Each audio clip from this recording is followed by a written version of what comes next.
생활건강 전도사 유영창입니다. 제가 병원을 멀리하는 건강관리 에센스 저자로서 그동안에 공부를 해보니까 병이 나면 무조건 병원에 가면 약을 주면 충실하게 약을 먹고 이렇게 되면은 그 약의 부작용 때문에 다른 병이 생기고 이런 악순환이 일어나기 때문에 이것을 바로 잡기 위해서 이 코너를 만들어서 활동하고 있습니다.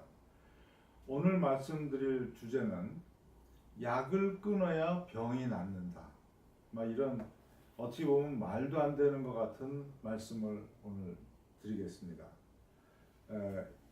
이거는 이 책에도 나와 있지만 세계적인 일본의 세계적인 면역학자 아보 도우루가 바로 이런 책을 썼습니다. 여기에 보면 이렇게 너덜너덜하게 뭐가 붙어 있다는 것은 굉장히 참고할 게 많다는 그런 뜻이기도 합니다.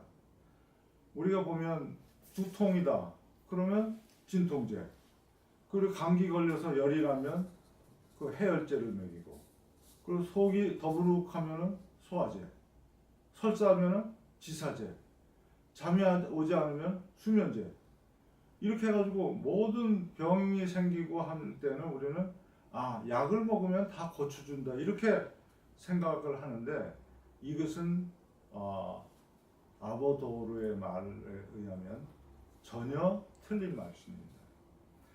우리가 병에 걸려서 걸리면은 통증이나 열이 나거나 가렵거나 또는 설사가 나고 이러는 것들은 그 몸이 낫기 위한 하나의 치유 반응이라고 이렇게 볼 수가 있습니다.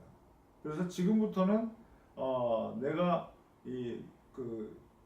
혈관을 넓혀서 혈액을 공급을 해서 치유 반응으로 들어가려니까 이런 활동을 하는데, 우리는 그렇게 되는 현상을 아주 골칫거리로만 생각하고 이거를 제거 대상으로 생각을 합니다. 그래서 서양의학의 그 방법은 대개가 다 이러한 대증요법으로 해서 그런 현상을 없애는 그런 걸 하기 때문에, 이렇게 할 경우에는 그러면 그걸 낳으려는 치유 반응이 억제되기 때문에 오히려 병은 더 악화되고 만성화되는 그런 경향이 있습니다. 예를 들어서 통증의 경우에 예를 들어 봅시다. 통증에 일어나는 본래 원인은 혈류 장애입니다. 두통, 요통, 무릎 통증 이런 것들은 자연 치유를 위해서 그런 통증이 나타나는 것은 인체 내에서 전문적인 말씀을 드린다면 프로스타글란딘을 활성화시켜서 혈관을 넓혀서 혈류량을 증가시키는 그런 결과입니다. 그러면 소염 진통제를 사용을 하면 체내에 프로스타글란딘 생산을 억제를 합니다. 그러면 자율신경이 마비돼서 통증은 당연히 줄어듭니다. 그런데 혈관이 막히니까 혈류 장애가 계속 되니까 일단 잠시의 통증은 줄어들지만 약을 끊으면 다시 혈류가 늘어나기 때문에 이거는 다른 더 큰 통증이 일어날 수 있습니다. 그래서 이러한 것들의 결과로서 냉병이나 또는 이명, 현기증, 요통 이런 게 동시다발적으로 일어나는 경우가 적지 않습니다. 그리고 또한 장기간 복용하게 되면은 프로스타글란딘의 교감신경을 긴장을 억제하는 기능이 약화돼서 아드레날린을 생산하게 되고, 그와 더불어서 과립구가 증가해서 활성산소가 대량으로 발생되면 이것이 조직 파괴를 일으킵니다. 그 결과 고혈압, 당뇨병, 불면증, 변비, 두통 등 새로운 병이 줄지어 나타날 수가 있습니다. 이렇게 되면은 환자는 그것을 또 억제하기 위해서 혈압 강화제라든지 당뇨약이라든지 수면제 등 그런 새로운 약을 처방받아서 복용하게 됩니다.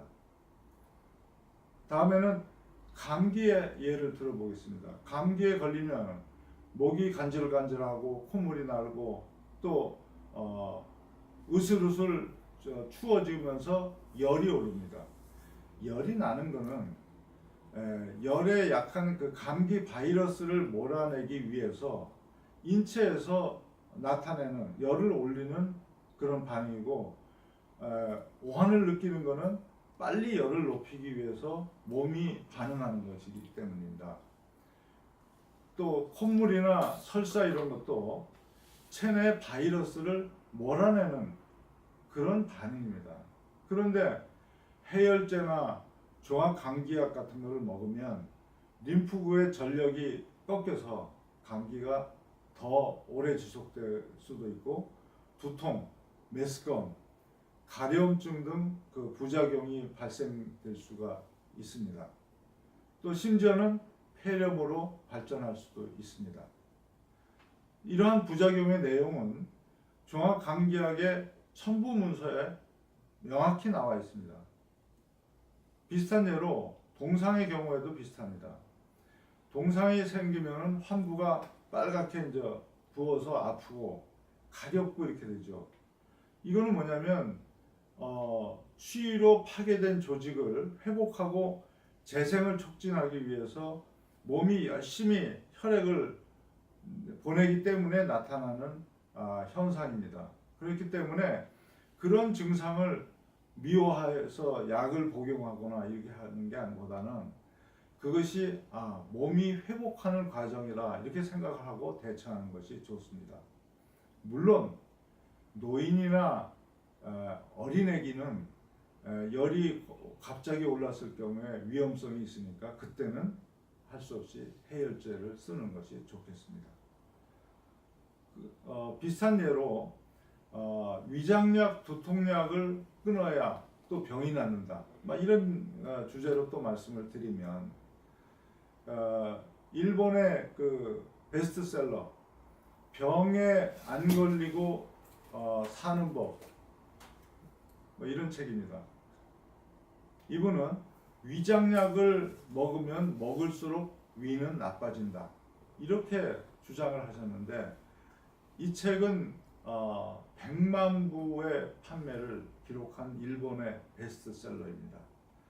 시냐 히로미 씨로 말씀드릴 것 같으면, 이분은 미국에서 최초로 내시경 수술을 성공해서 한 유명한 의사입니다.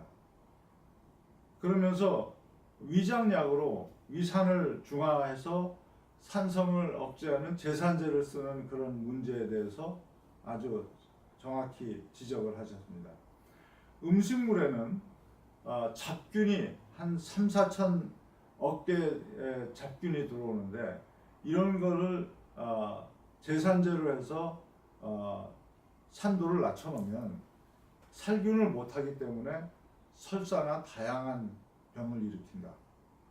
또 단백질 같은 거를 소화하기 위해서는 펩신이 작동이 돼야 되는데, 펩신은 강산성일 때에 작동이 됩니다. 그런데 이것을 제산제로 해서 인위적으로 낮추면 소화 불량이 생깁니다. 그리고 충분한 염산이 없어. 충분한 위산이 이제 염산인데요. 충분한 위산이 없으면 철이나 칼슘, 마그네슘 등의 미네랄 흡수가 방해를 받습니다. 그래서 그런지 실제 위궤양이나 위암 수술을 받은 환자는 빈혈을 일으킵니다. 그리고 이런 제산제를 과도하게 사용할 경우에 소화 효소가 활성화되지 못하고 음식이 소화 불량 상태로 장으로 들어오면 그 37도나 되는 그 장 속에서는 음식 찌꺼기가 부패하거나 또는 이상 발효가 되면 그때 약 300가지 또 100조 개의 세균이 있는데, 이게 유해균으로 변해서 면역력이 나빠집니다.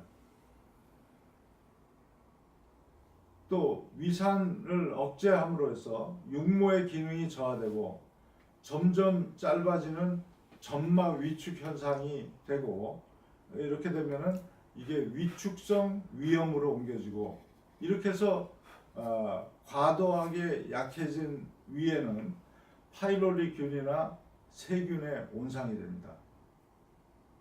그래서 위장약을 일상적으로 복용하면 오히려 위암으로 발전할 위험성도 있습니다.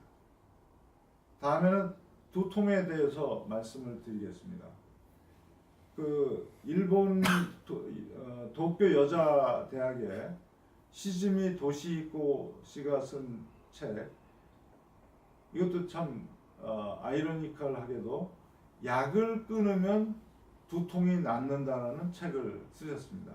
이분은 보면 진통제라는 것은 통증을 느끼는 신경의 회로를 끊을 뿐이지 통증의 원인인 염증 자체를 억제하는 작용은 없다. 그래서 두통약을 상용을 하면 두통의 횟수가 오히려 더 늘고 만성화한다고 이렇게 얘기를 하고 있습니다. 그래서 40세가 넘어서 한 달에 5, 6회 이상 머리가 아프고 진통제를 손에 놓지 못한 사람들은 약물 남용에 의한 두통이라고 의심해 볼 수가 있다고 합니다.